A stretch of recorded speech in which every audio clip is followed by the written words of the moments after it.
Hello, everybody, and welcome to our third week of online Storytime. We are so happy you are joining us.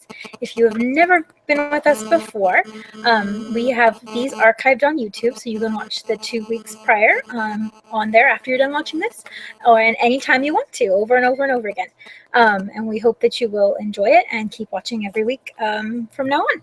So we'll go ahead and get started. This week's theme is Scat That Cat. So we'll go ahead and start with our first one, or Scat Black Cat, I'm sorry. Called Moonlight the Halloween Cat by Cynthia Rylance. Moonlight loves the night. It's her favorite time. She walks soft and black over the grass, along the fences, and through the trees. Moonlight loves all the nights, but Halloween is her favorite. Things are a little different. Pumpkins smile at her. Straw laps welcome her. And children are out. Moonlight loves children. She follows them, but they don't see her. She is black like the night. On Halloween, the moon is yellow and wide. Moonlight sits in a tree and watches it. Very late, the owls fly. Moonlight watches them. And sometimes there's a rabbit. Moonlight walks the night. She sees lights going off in the houses. Now only pumpkins will shine. She sees raccoons on porches. She sees stars in the pond. She sees a dog in his warm little bed. Moonlight is a Halloween cat. It is her favorite night of all. The pumpkins smile, the stars shine. And someone has dropped a candy, a treat for a Halloween cat. So, Moonlight likes candy just like little children do, and just like adults do too. All right, our next story is called Los Gatos Black on Halloween. And this story is going to have some words in Spanish in it, but don't worry, you'll be able to kind of understand them by the other words in the story. Los Gatos Black with eyes of green, cats slink and creep on Halloween. With ojos keen that squint and gleam, they yowl, they hiss, they sometimes scream. Las calabazas, fat and round, carved pumpkins guard a hallowed ground. Their eerie faces, burning bright, form spooky beacons in the night. Las brujas guide their broomsticks high, the witches on escabas fly. Above the earth before the moon, they swoop and swish and swoosh, and soon Los esqueletos rattle bones, the skeletons with creaks and groans delight the night in moonbeams dance, an awkward bow, a clattering prance. Next, Los Fantasmas drag their change, the ghosts, the phantoms shriek their pains. Now come the ghouls, then zombies march beneath the trees where branches arch. October's luna, full and bright, the fall moon lights a vampire's bite. La momia walks, the mummy stalks, and far away a lone loon mocks. At medianoche, midnight strikes, the witching hour the werewolf likes. The bloodhounds bay, los perros howl, beware the wolfman's on the prowl. The gravesites shiver, headstones shake, las tumbas open, tombs awake. The corpses with their cold dead eyes, los muertos from their coffins rise. And in a slow and strange parade, the creatures of the night invade. A haunted casa long asleep, the mansion's secrets buried deep. So all the monsters are going to this haunted house. Yes, by the magic of this night, this noche filled with chills and fright, Monsters crowd the haunted hall. Los monstros throw a monstrous ball. I just want to have a party. On harpsichords once tucked away, some unseen Gatos fingers play. Forgotten music tinkling clear, la música that dead can hear. Las brujas boogie, muertos bop, los esqueletos do the pop. The ghosts in their transparent waltz glide through the wolfman's somersaults. Rap, rap, rap. Then from the door come trace loud raps. What could it be? Is it perhaps? The music stops, each creature gasps, and suddenly, the door unclasps. La puerta creaks, it opens wide. The things are coming, run and hide! They hold up bags, yell, trick or treat. Los monstros beat a quick retreat. Oh, they are very scared. The thing that monsters must most abhor are human niños at the door. With all the horrors they have seen, the worst are kids on Halloween. So those monsters were scared of those trick-or-treating children. Well, we are going to practice being monsters so we can scare them even more. So I want everybody to get ready to be a monster. We're going to sing a song. It's to the tune of If You're Happy and You Know It. Are you ready? If you're a monster and you know it, wave your arms. If you're a monster and you know it, wave your arms. If you're a monster and you know it, then your arms will surely show it. If you're a monster and you know it, wave your arms. If you're a monster and you know it, show your claws. If you're a monster and you know it, show your claws. If you're a monster and you know it, then your claws will surely show it. If you're a monster and you know it, show your claws. If you're a monster and you know it, gnash your teeth. If you're a monster and you know it, gnash your teeth. If you're a monster and you know it, then your teeth will surely show it. If you're a monster and you know it, gnash your teeth. If you're a monster and you know it, stomp your feet. If you're a monster and you know it, stomp your feet. If you're a monster and you know it, then your feet will surely show it. If you're a monster and you know it, stomp your feet. All right, then you are extra good monsters now because we've had practice being them. So we are ready to move on to our next story called Pumpkin Cat.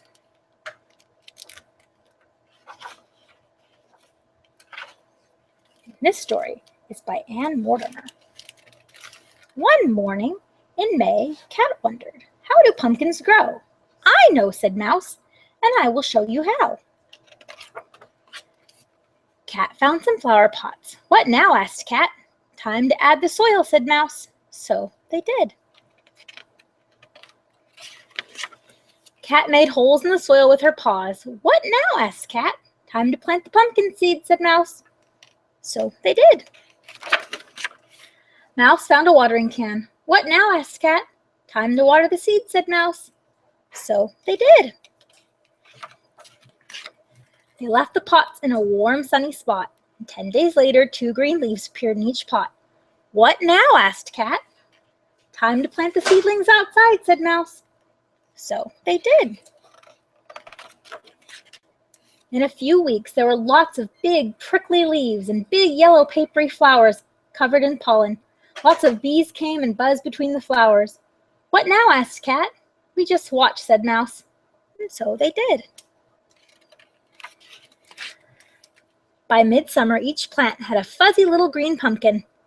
"Caw, caw, caw," called some big crows. "What now?" asked Cat.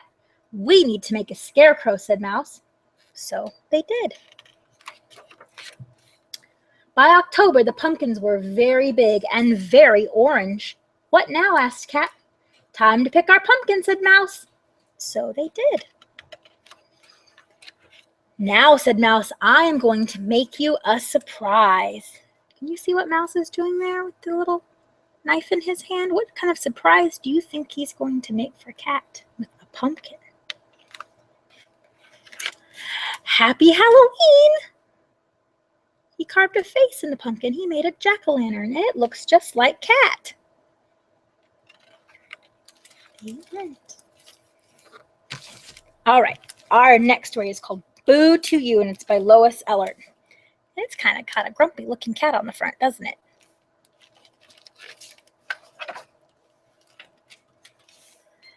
That scary cat's back. Boy, what a bummer. Seeing that puss could spoil our summer. A raccoon or a squirrel might bite a veggie, but a cat loves meat, and that makes us edgy. These mice are kind of worried because they think that cat might want to eat them.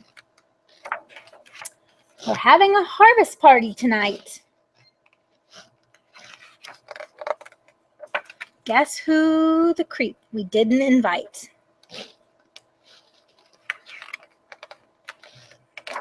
In the dark, these decorations sure look great. What does that pumpkin look like, do you think? Think they made that pumpkin look like somebody in this story? Maybe their friend cat? But we can't party yet. We have to wait. Then the house lights flick off and it's a spooky mood. Let's put on our masks and harvest some food. Just as we're about to dine, that cat peeks out from behind a vine. But we know exactly what to do. We'll scare that scary cat.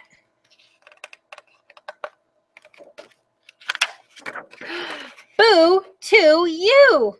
Look, they made a big pumpkin cat to scare this other cat away.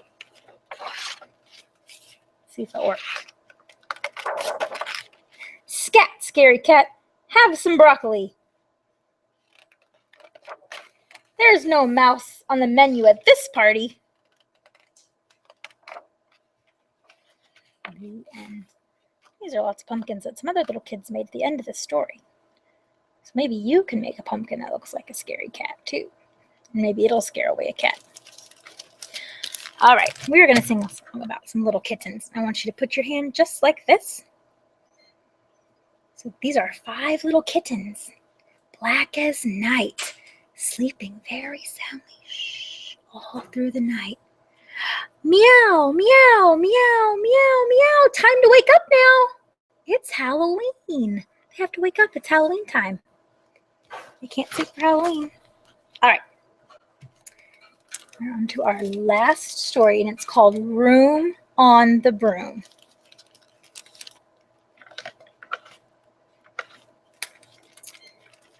The witch had a cat and a hat that was black, and long ginger hair in a braid down her back. How the cat purred and how the witch grinned, and they sat on the broomstick and flew through the wind.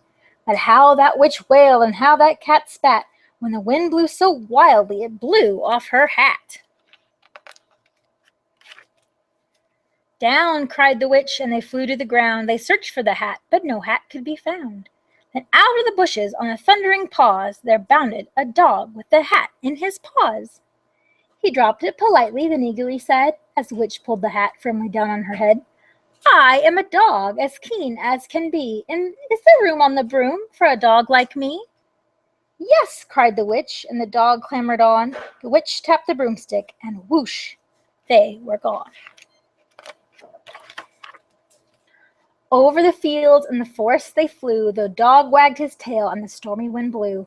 The witch laughed out loud and held on to her hat, but away blew the blew the bow from her braid, just like that. Oh, there it goes. Do you see it? This poor witch, she can't hang on to things. Down, cried the witch, and they flew to the ground. They searched for the bow, but no bow could be found. And out from a tree, with an ear-splitting shriek, there flapped a green bird with a bow in her beak. She dropped it politely and bent her head low. Then she said, as the witch tied her braid in a bow, I am a bird, as green as can be. Is there room on the broom for a bird like me? Yes, cried the witch, so the bird fluttered on. The witch tapped the broomstick, and whoosh, they were gone. Over the reeds and the rivers they flew. The bird shrieked with glee, and the stormy wind blew. They shot through the sky to the back of beyond. The witch clutched her bow, but let go of her wand. Down, cried the witch, and they flew to the ground. They searched for the wand, but no wand could be found. And all of a sudden, from out of a pond leaped a dripping wet frog with a dripping wet wand. He dropped it politely, then said with a croak, as the witch dried the wand on the fold of her cloak, "I am a frog, as clean as can be. Is there room on the broom for a frog like me?" "Yes," said the witch, so the frog bounded on. The witch tapped the broomstick, and whoosh, they were gone. Over the moors and the mountains they flew. The frog jumped up for joy. And the broom snapped in two. Down fell the cat and the dog and the frog. Down they went tumbling into a bog. The witch's half broomstick flew into a cloud, and the witch heard a roar that was scary and loud. "I am a dragon as mean as can be, and a witch with French fries tastes delicious to me." "No!" cried the witch, flying higher and higher. The dragon flew after her, breathing out fire. "Help!" cried the witch, flying down to the ground. She looked all around, but no help could be found. The dragon drew near with a glint in his eye and said, "Just this once I'll have witch without fries." But just as he planned to begin on his feast, from out of a ditch rose a horrible beast. It was tall, dark, and sticky, and feathered and furred. It had 4 frightful heads. It had wings like a bird. And its terrible voice, when it started to speak, was a yowl and a growl and a croak and a shriek. It dripped and it squelched and it strode from the ditch, and it said to the dragon, "Buzz off, that's my witch." Do you recognize the big creature? But if you look really carefully, you'll recognize all those faces. The dragon drew back and he started to shake. "I'm sorry," he sputtered. "I made a mistake. It's nice to have met you, but now I must fly." And he spread out his wings and was off through the sky. Then down flew the bird, and down jumped the frog. Down climbed the cat, and whew, said the dog. "And thank you, oh thank you," the grateful witch cried. "Without you I'd be in that dragon's inside." Then she filled up her cauldron and said with a grin, "Find something, everyone, throw something in." So the frog found a lily, the cat found a cone, the bird found a twig, and the dog found a bone. They threw them all in, and the witch stirred them well, and while she was stirring, she muttered a spell. Iggity, ziggity, zaggity, zoom. Then out rose a truly magnificent broom, with seats for the witch and the cat and the dog, a nest for the bird, and a pool for the frog. "Yes," cried the witch, and they all climbed on. The witch tapped up the broomstick, and whoosh, they were gone. The end.